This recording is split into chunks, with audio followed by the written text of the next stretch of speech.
Transformers, the robots in disguise. Honestly, I used to love Transformers as a kid. You know, it's one of my favorite franchises. I used to love watching G1. I thought it was pretty cool. I used to watch it on like the Hasbro channel, I think. It would come on like after My Little Pony. I watched a little bit of Transformers Prime. It wasn't my cup of tea though. And I remember even watching the Bayverse films when they first came out. Planet. Give me your faith. Is this nigga serious? The Bayverse films, they were definitely a product of their time. They aren't really that great when you look back on them, besides like the first one. The rest of them are pretty bad. Really bad. A lot of war crimes. No, Optimus! I've always had like a soft spot for the Transformers films. So when I saw that, Transformers 1 was coming out, saw the trailer, saw that it was about to be like a backstory for Prime and Megatron, I was like, I gotta see this movie with my friends. And when we saw it, man, I really liked it, which is why I'm making a video about it. But before we get into that, you guys know how this video starts, man. Only like 2% of the people that watch this channel are subscribed. So if you like the videos, you should subscribe. With that long drawn out intro out of the way, let's get right into the review.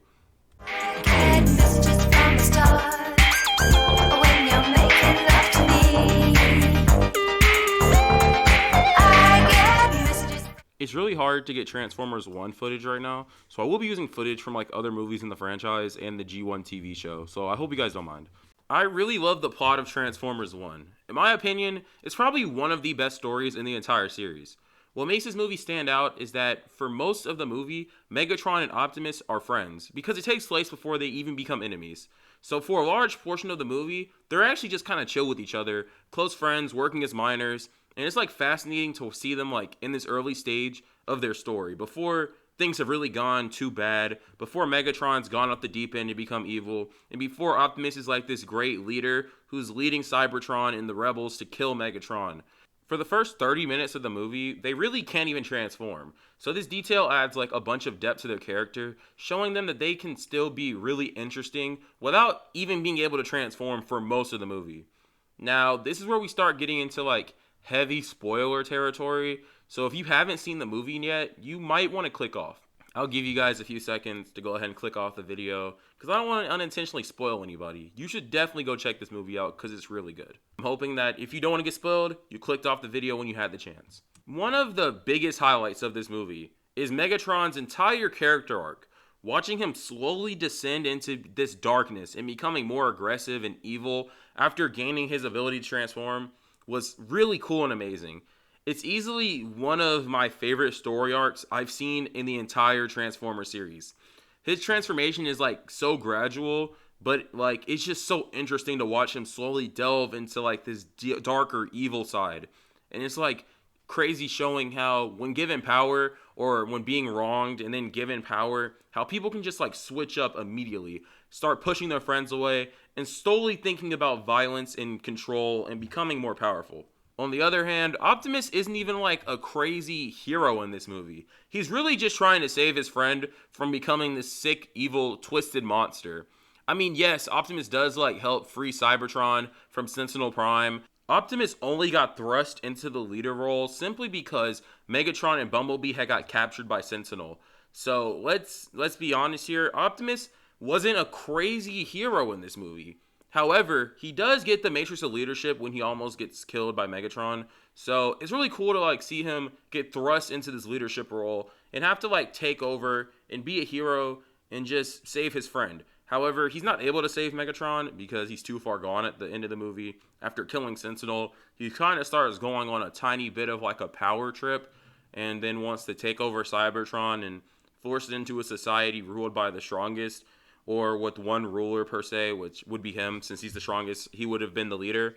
But, Optimus comes back to life, gains the Matrix of Leadership, becomes a Prime, and then goes on to beat Megatron and expel him and all the Decepticons to just go survive somewhere else. In the post-credit scene, we see Megatron get the classic Decepticon insignia bestowed upon him and the rest of the Decepticons. And I'm really hoping that we do get a sequel to watch like everything unfold, because this movie is just so good, bro. Like, I can't wait to see a sequel. Like, come on, you guys got to do it. Like, they got to give us a sequel. This movie was just so great.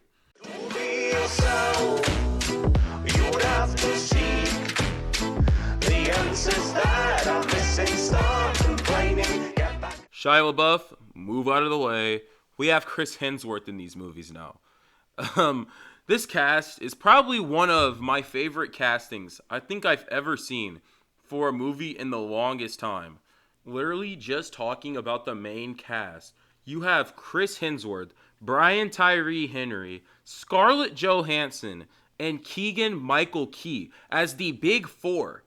And then going further than that, you have Steve Buscemi, the guy who literally played my favorite character in The Sopranos, Tony B. Sopranos. Like this, you can't even talk about it. Like, this is a crazy cast, and I'm hoping that they're able to bring everybody back for a sequel, because Jesus Christ, does everybody play their role well in this movie? Brian Tyree Henry goes crazy as Megatron. The final scene of the movie where Megatron's like, I am Megatron. Bro, I got chills. I had chills watching that scene, man. Chris Hemsworth absolutely kills it as Optimus Prime. Keegan-Michael Key goes crazy as Bumblebee. I would never even think that casting would work, but it just does. And Scarlett Johansson does her thing as playing Alita. Like, let's just be honest here. This is a great cast. I love this cast. It's great. The voice acting is amazing. It's elite. This is probably the second best or the best cast in the entire Transformers series. Because, I mean, I'm not going to lie. Because I'm not going to lie to you. The original Bayformers, number one, like the first one, that cast was pretty good. And that's pretty tough to beat. But I'm not going to lie. This movie might have them blown out of the water just because of the fact that you have Chris Hemsworth and Keegan-Michael Key in the same movie. Like, I can't get over that.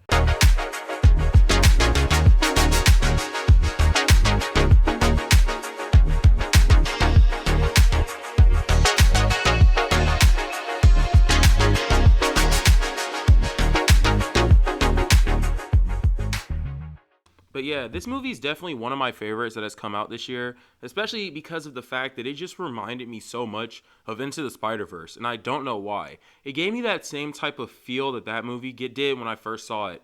It just gave me this childlike bliss the entire time that I was watching it. And if you haven't watched the movie, I really think that you should definitely go check it out whenever you have the chance.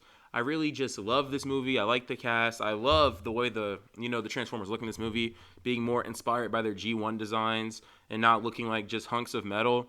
It's definitely a fun watch, especially if you watch it with your friends or you go with your girlfriend or whoever you go with. It's definitely a fun watch.